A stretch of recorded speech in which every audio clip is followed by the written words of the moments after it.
Chapitre 5. Le soir même de cette première journée où la Terre apprit à connaître l'épouvantable efficacité des torpilles martiennes, un peu après 23 heures, épuisé d'émotions et d'insomnie, je débarquai à Marseille du rotatif NDG4 faisant partie de l'escadrille directoriale. Sitôt détruit sous nos yeux le dernier foyer des gaz rutilants, sitôt les ordres donnés pour la lutte contre l'incendie de Paris, Gédéon Bottram avait fait embarquer la cinquantaine de personnages plus ou moins ministériels dont nous étions désormais, les époux Leduc et moi, et avec l'aide desquels il prétendait reconstituer au bord de la Méditerranée, l'organisme gouvernemental. Séparé de mes amis, car ce fut M. Ladislas Wronski, le chef des laboratoires officiels, qui occupa le 4e siège du rotatif directorial ou le duc Optin de Cazé-Gabriel, logé avec 7 ou 8 inconnus dans une étroite carlingue de 6 places, j'étais trop éreinté pour me mêler à la conversation. Je m'assoupis avant même qu'eût disparu à l'horizon le terrifiant brasier de la capitale, et dès l'arrivée, je me laissai conduire passivement à la chambre qui m'était destinée, à l'hôtel Aéroterminus du Prado.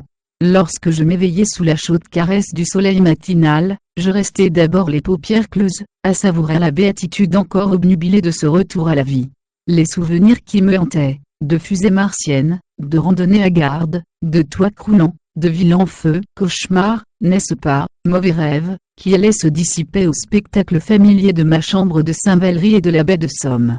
J'ouvris les yeux, une pièce étrangère, au luxe banal et criard de caravansérail, et à la fenêtre, les flots bleus de la Méditerranée tout brasillant de soleil. J'étais bien à Marseille, je n'avais pas rêvé, mais vécu, cette journée tragique. Néanmoins, l'horreur de mes souvenirs s'éteignait au spectacle que je contemplais, accoudé à la croisée. Sous l'ardente lumière de l'été provençal, les blanches villas et les palmiers de la corniche se développaient en une courbe harmonieuse jusqu'à la chaîne de collines détachant sur l'azur, le relief feu de leur calcaire. Des yachts aux voiles immaculées, des barques de pêche à longue antenne oblique, sillonnaient le golfe, paresseusement. Des mouettes blanches comme des flocons de neige, effleuraient les vagues, et des goélands passaient dans le ciel, très haut, avec lenteur. Merveilleux décor où tout respirait la joie de vivre.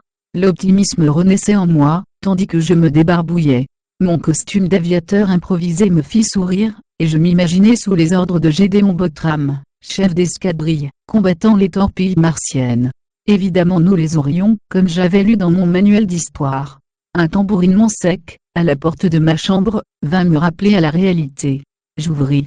Sylvain entra, les sourcils froncés, et tout en me serrant la main, le maître te demande, vieux. Ton service d'information ne chômera pas aujourd'hui, la torpille martienne NDG2 est tombée sur Lyon voilà 2 heures même chose qu'hier à Paris et le Rhône en feu, paraît-il, jusqu'à Valence. Et, sans me laisser le temps de digérer la calamiteuse nouvelle, il m'entraîna par les corridors vers le descenseur. Pour une raison qui m'échappe, car Gédéon Bottram était aussi peu ostentatoire que possible, ce fut dans une dizaine d'automobiles, que le personnel amené du Mont Valérien, fut transporté au Grand Palace Hôtel de Notre-Dame de la Garde, choisi comme siège provisoire du gouvernement. Cette traversée de Marseille par l'éclatante matinée de juillet.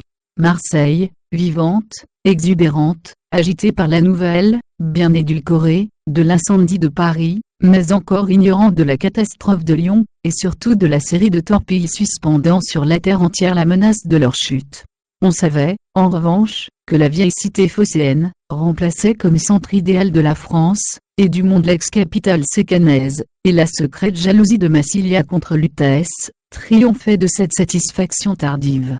Au long du vieux port, forêt de mailles d'agrès majestueusement dominée par la svelte et aranéenne silhouette du pont transborder, sur les quais bariolés d'une animation cosmopolite, au long de la Canebière au blanc édifice, sous les splats nombreux des allées de Mélan, et par d'autres boulevards dont j'ai oublié les noms, la foule compacte massée sur notre passage, acclamait d'ovations bruyantes et l'arrivée du directeur. La fierté s'étalait sur presque tous les visages. On oubliait le sort de Paris dans la jubilation de voir Marseille promue au rang de capitale des États-Unis de la Terre. C'était le dernier aperçu que je devais avoir d'une vie normale et civilisée. Notre installation fut laborieuse. Les vastes bâtiments de la colline dominés par la basilique, et sa gigantesque Vierge dorée, ne pouvaient guère loger que les services centraux du directoire. Les ministères et les administrations, dont tous les documents et le personnel devaient être reconstitués, furent répartis dans la ville. Une semaine durant, mes fonctions m'accaparèrent de façon totale, et je ne me ménageais pas plus que mes 18 secrétaires, sténos et dactylographes. Nous étions loin des 3 heures de travail officiel. Dès 7 heures et jusqu'à 20 heures, moment où je passais le service de nuit à un aide intelligent, je commençais à recevoir la TSF des Sainte-Marie de Camargue, dont Gabriel Leduc avait reçu la direction. Je censurais, atténuais, rectifiais, je rédigeais des communiqués, des bulletins officiels, je transmettais les volontés du directeur. Toutes les nouvelles du globe défilaient sous mes yeux, calamiteuses, épouvantables, de nature à démoraliser l'âme la mieux trempée. La chute de la seconde torpille martienne sur Lyon avait été mieux observée qu'à Paris. On put voir le bolide, superficiellement enflammé par la traversée de la haute atmosphère, ralentir à quelques kilomètres d'altitude, avant d'éclater en une cinquantaine de fragments. Les générateurs à gaz rouge, qui s'éparpillèrent sur la région lyonnaise pour y semer la mort et la dévastation. La lutte fut, cette fois, mieux organisée, grâce à l'initiative d'un savant chimiste, M. Arnoul Ginestal, qui suggéra de neutraliser les gaz, avant même la destruction de leur foyer, par explosifs, au moyen de jets puissants d'anhydride carbonique liquide. Grâce à ce procédé, dont l'emploi se généralisa, l'incendie du Rhône n'atteignit même pas Valence, et un tiers environ de la ville de Lyon, outre les collines de Fourvière et de la Croix-Rousse, put être sauvé, tandis qu'un dixième de Paris tout au plus se retrouva debout, lorsqu'on eut enfin maîtrisé le feu. Les débris des générateurs à gaz, déchiquetés par les explosifs, permettaient seulement de conjecturer que le choc de l'arrivée déclenchait la production automatique de volume indéfini de ces vapeurs rutilantes, qui intriguèrent si fort nos chimistes. Ceux-ci baptisèrent rubérium, d'après sa couleur, le nouveau corps simple que l'analyse y fit découvrir.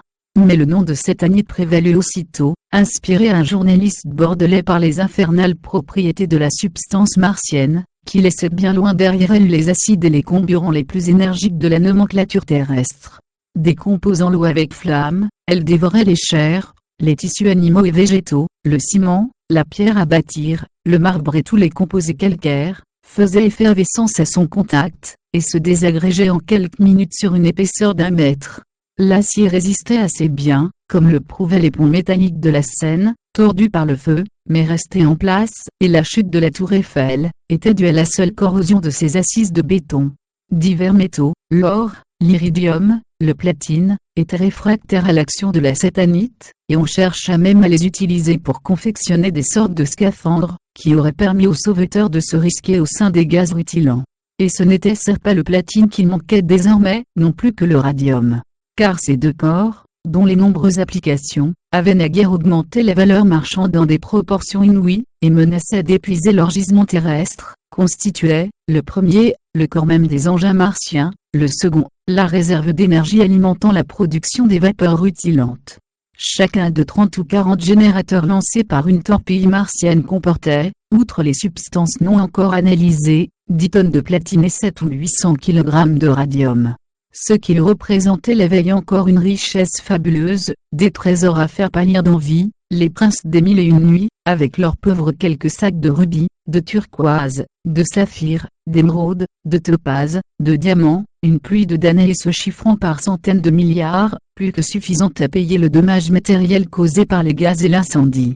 Et malgré l'avilissement relatif des cours amenés par la première nouvelle de cette profusion, une nuée de maraudeurs s'abattit à la suite des pompiers sur les ruines fumantes de Paris, puis de Lyon, pour rafler les débris épars de platine encore chauds, et, au risque d'atroces brûlures, jusqu'aux moindres parcelles de radium. Des bandes organisées, munies de rotatifs et bravant la force armée, s'attaquèrent même aux débris des générateurs à cétanite, et s'emparèrent de blocs considérables du précieux élément. Ah, si les Martiens, comme la suite devait nous le prouver, épiaient alors tous les gestes de l'humanité au moyen des téléviseurs, dont Jupiter leur avait livré bénévolement le secret, ils ont dû rire, et bénir les conséquences, inattendues pour eux, de leur involontaire présent d'Artaxerxès. Car la possession de tout ce radium par les fauteurs de désordre vint hâter encore la débâcle de l'humanité.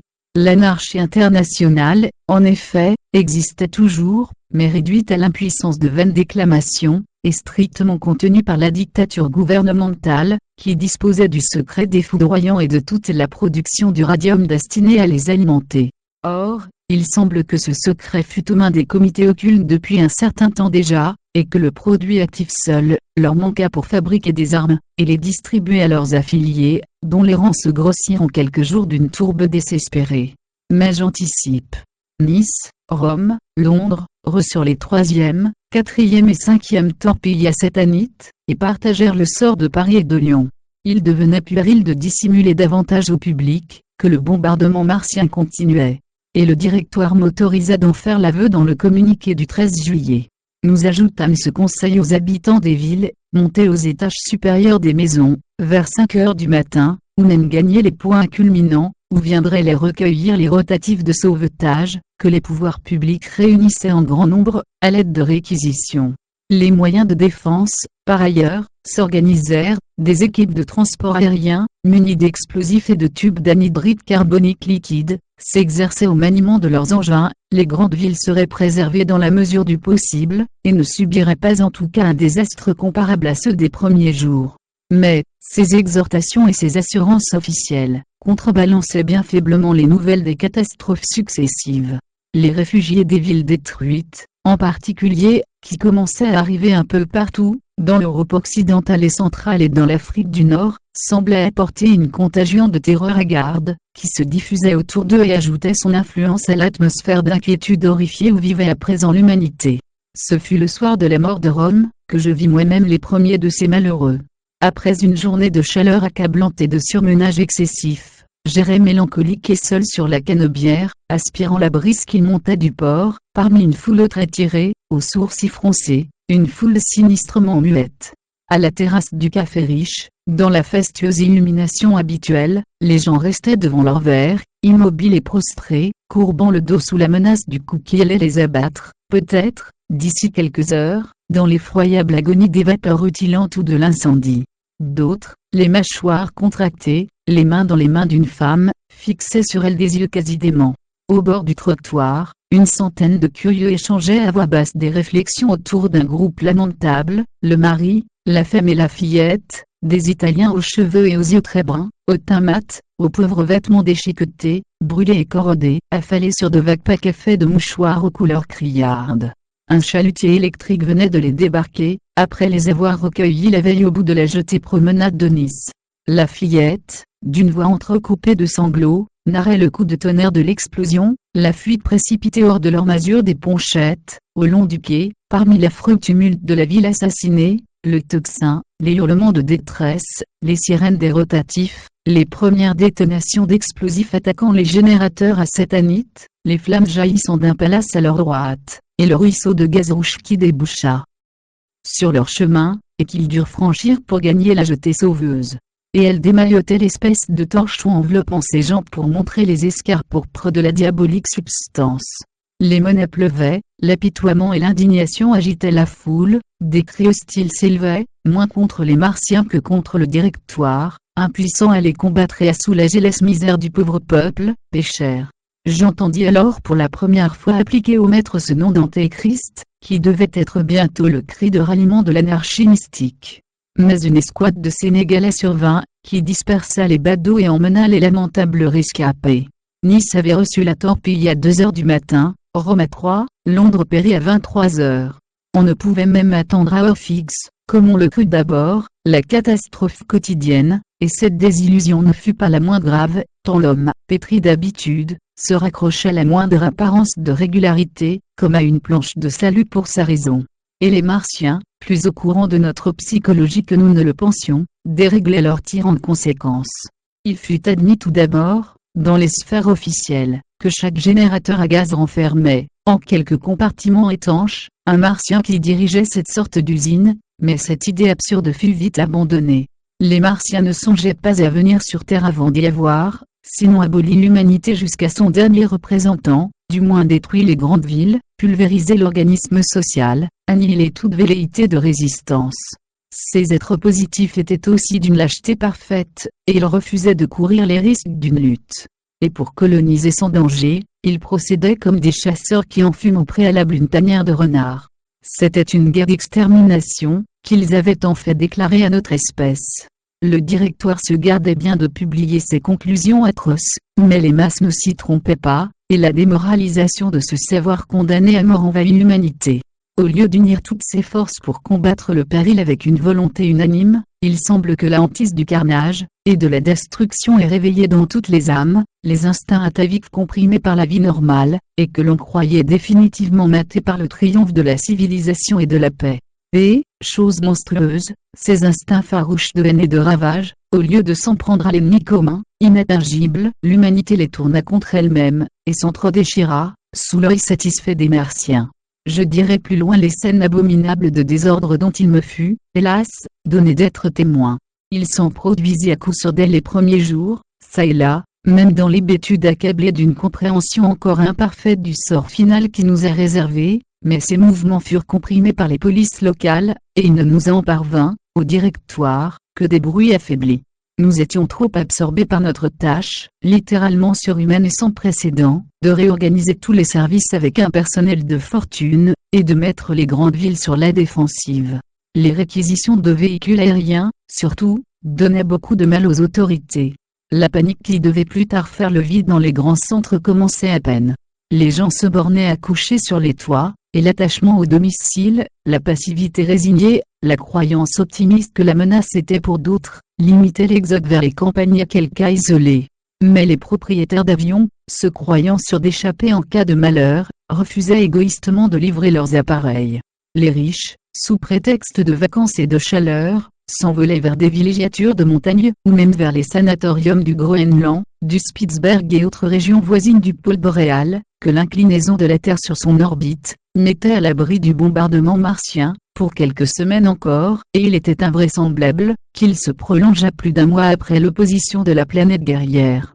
Gédéon Bottram avait bien songé à utiliser en grand ce moyen de salut efficace, mais comment transporter vers les latitudes supérieures l'humanité entière, comment l'y loger, l'y ravitailler, l'y faire subsister? Le problème était inextricable, et la censure força les journaux à passer sous silence le privilège d'immunité réservé au pôle Nord, et aux régions circonvoisines. Les premiers symptômes de la désagrégation civilisée apparurent sous la forme d'un réveil nationaliste.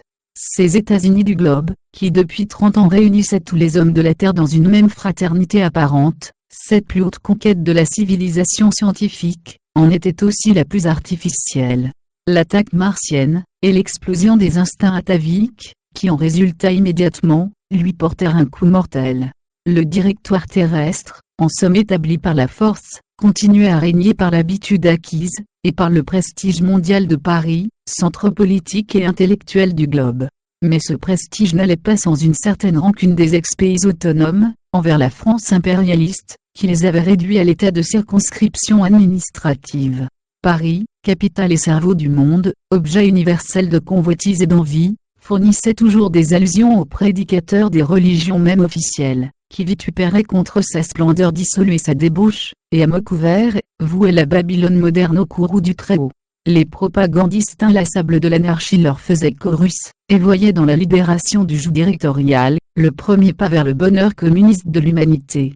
Aussi la catastrophe de Paris, sembla-t-elle aux uns comme aux autres, la réalisation de leurs plus chers souhaits, la main de Dieu, ou la justice immanente, par l'intermédiaire des Martiens, s'était abattue sur la cité coupable, et une ère nouvelle s'ouvrait sous les pas de l'humanité régénérée. En dehors de ces monstrueux abus sectaires, qui considéraient la mort de millions d'innocents comme un détail négligeable, ou comme un holocauste nécessaire à la réalisation de leur vue coïncident, croyaient-ils, avec les desseins de la Providence, maintes régions des États-Unis du globe profitèrent de l'occasion pour recouvrer leur autonomie politique. Les radios lançaient du Mont Valérien, déclarant que le directeur terrestre, en la personne de Gédéon Bottram, était sauf, que le gouvernement unique de la France et du monde allait se reformer en province, et bref, que le régime de la dictature française continuait, furent généralement retardés ou interceptés, et les pouvoirs délégués dans la capitale de chaque État de l'Union, proclamèrent à la fois la catastrophique disparition du directoire central, et le rétablissement de l'ex-nationalité, qui leur représentait et gouvernait, l'Angleterre, le Japon et la Chine, l'Allemagne, la République argentine, furent les premiers à nous signifier leur volonté bien arrêtée d'indépendance politique.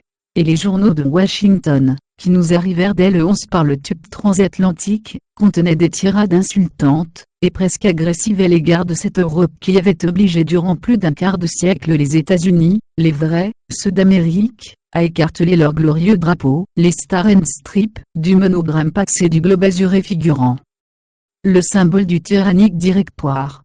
Le Chicago Tribune, en particulier, ironisait avec un humour déplorable sur le fait que l'Europe avait été choisie comme cible, très justement, affirma-t-il, par les messagers martiens. L'Amérique, elle, était à l'abri de semblables mésaventures, et, au pis-aller, saurait se défendre contre ces boules puantes, stinking balls, ainsi qu'il dénommait spirituellement les torpilles infernales. Toute tentative de répression était illusoire, où est amené des conflits d'une gravité incalculable, entre les forces de la police directoriale, et la gendarmerie nègre cantonnée dans chaque État, soumise aveuglement aux autorités locales, dont le loyalisme envers leur patrie adoptive, n'était plus mis en doute depuis 10 ans.